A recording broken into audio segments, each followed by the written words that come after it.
Hey guys, welcome to Autumn's Time. Today we're gonna make homemade pot pie.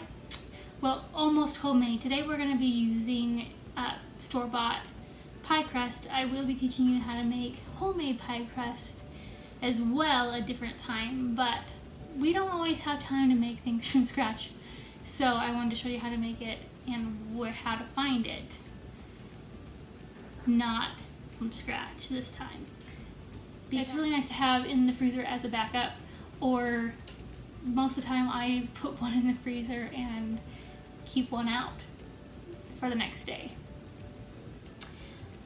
So let's have some fun making pot pie. First thing I'm going to do is I'm going to put a 1/3 cup of butter into our pan. Because we will be sauteing the first couple ingredients. We are going to be doing a cup.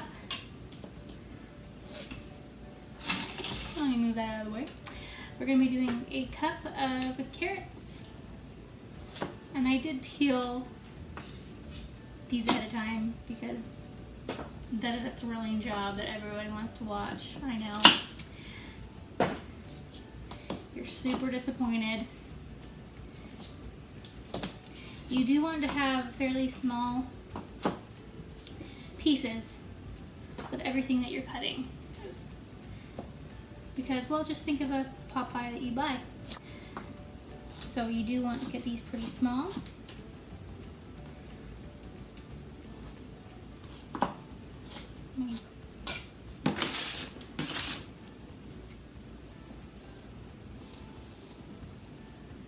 Okay, so when I said a cup, I'm an approximately cup. I do know what it looks like, or what I'm wanting it to look like. You can do an exact measurement if you're not comfortable with that, with the way I'm doing it.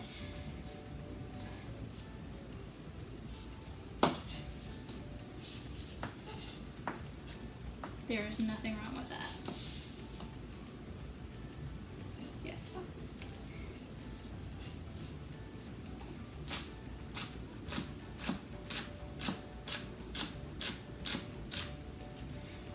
Definitely want small pieces for celery, just because you know how celery can be. You want to make sure when you're cutting it that you not only go down, but you move forward, so that you get all the strings. Potatoes do not freeze well most of the time. However, if you have them covered in sauce, it's okay. So this will be covered in gravy, so it will freeze good. Now, again, you want these in small pieces so that they cook all the way through. When we're cooking them in the gravy, we don't want to depend on them cooking the second time in the oven. We want them almost all the way cooked now, so that they barely have to cook the second time through. So I did slice these 3 times. Let me pull that out like a pack of cards. And then I'm going to make these about 1/2 inch apart, going horizontally.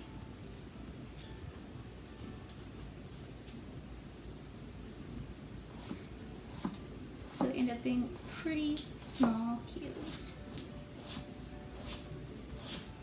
You want a decent sized onion, because you want about a cup of onion in here as well.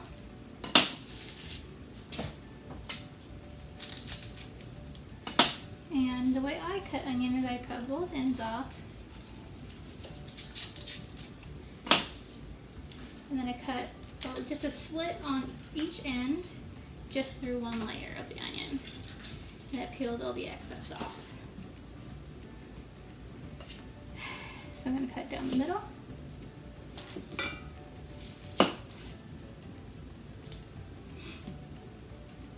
And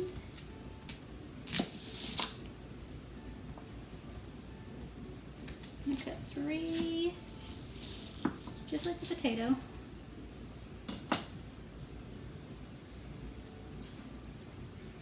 And then the top of the onion where there aren't the layers. And I'm going to cut down there. You want small pieces of onion as well. But if you have small children, not all of them like onions. You want them small because once they're sauteed, they will not be too noticeable, but they will give good flavor. So I mix this up just a little bit, and I set this on high. And while it's starting to saute, I'm going to cut my chicken. I made this chicken last night in the Instapot, which I have a video of on my channel. It's just a super simple recipe for making chicken for pretty much whatever you want later on. I'm going to do 4 cups of chicken.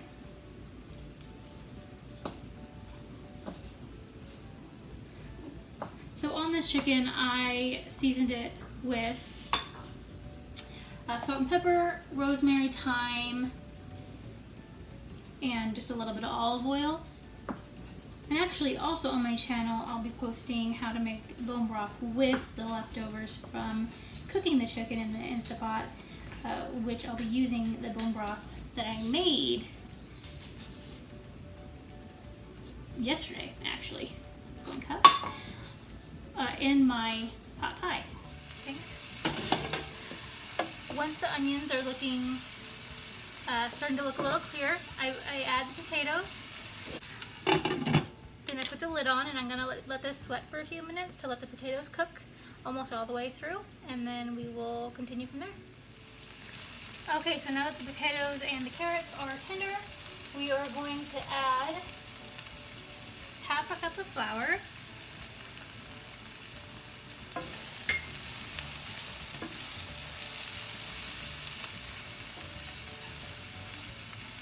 and we're going to stir this together until it is smooth.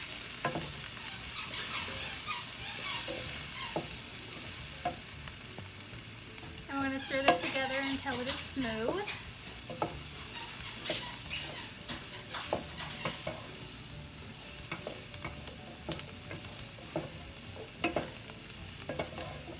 Okay, now we're going to add 3 cups of bone broth and 1 cup of milk.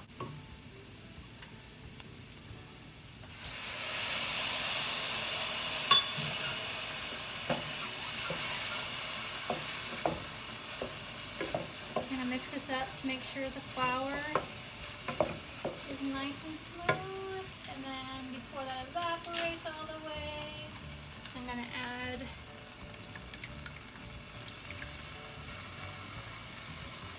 cups of bone broth.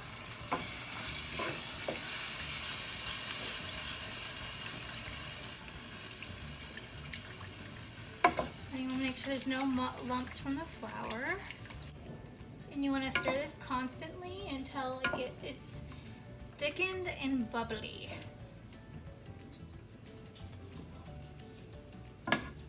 Alright, you see how it's starting to bubble? And it's nice and thick. See how it's sticking to the spoon? We're going to take that off the heat. And you're going to add your chicken.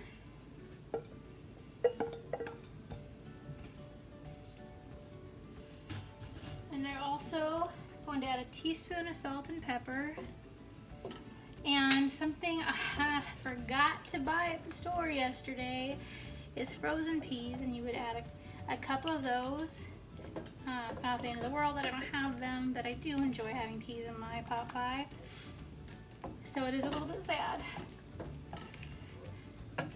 Now, very important is that you do want to let this cool before adding this to the pie crust, which is the next part that we're going to be doing. So we will let this cool for a bit so that it doesn't melt the pie crust away. We are using store-bought pies this time. You want to make sure when you buy your pie crust, you're going to want to buy your flat pie crusts. Sorry about that. In the refrigerated section, they come in Pillsbury, or store-bought 2-in-1 box. And then frozen pie crust, there's going to be the normal pie crust and there's going to be the deep dish. You're going to want to make sure you get the deep dish pie crust. And I usually use just a measuring cup so I kind of get an even amount.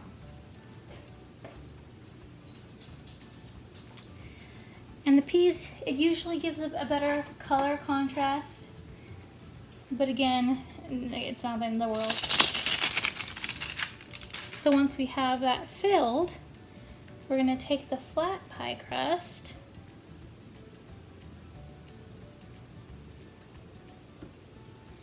and roll it open. And as I was cooking this, I did leave out these pie crusts so that they did thaw and get warmed up, just so that they were easier to work with. I just lay this evenly over the top.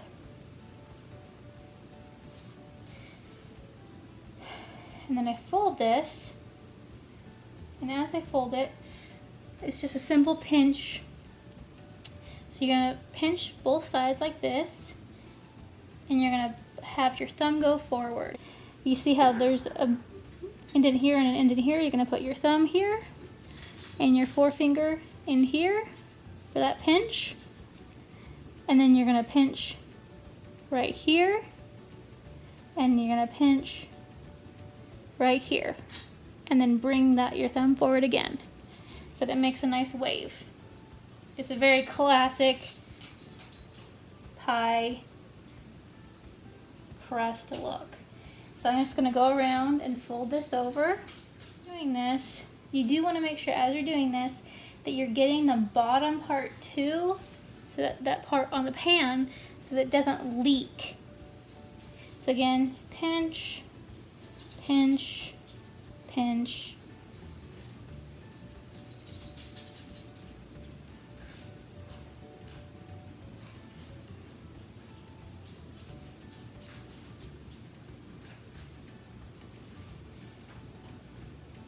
And obviously you can spend more time making this look pretty than I have. But this is just for my family. If I was going to give this to somebody, I would have spent more time. Now, this is important for when you go to cook this after it is thawed. You want to cut vent holes, and it's easier just to do this now before it's frozen. I do one long, and this really, you don't need to do this many, but it just looks nice.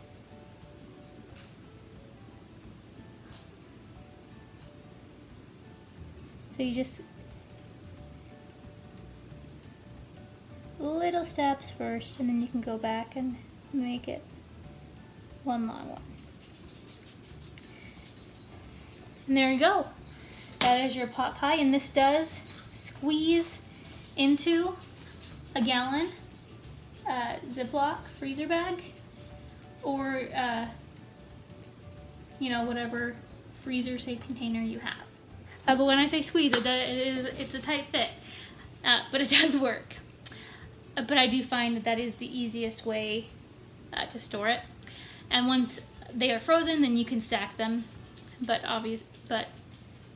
But before they are frozen, you need to make sure nothing's on top of them so they don't spill out. The gravy doesn't spill out. But that is how you make a pot pie. When you're cooking these, you do want to bake these at 350 degrees. Like I said, if from frozen, it can take up to 2 hours. And you can tell that they're done just from when they start browning and you don't see any raw dough on top and it's bubbling. If it is thawed first, you do need to thaw it from the morning to the evening, and then it does take less time to cook in it. Thanks for joining me, and you have a wonderful day.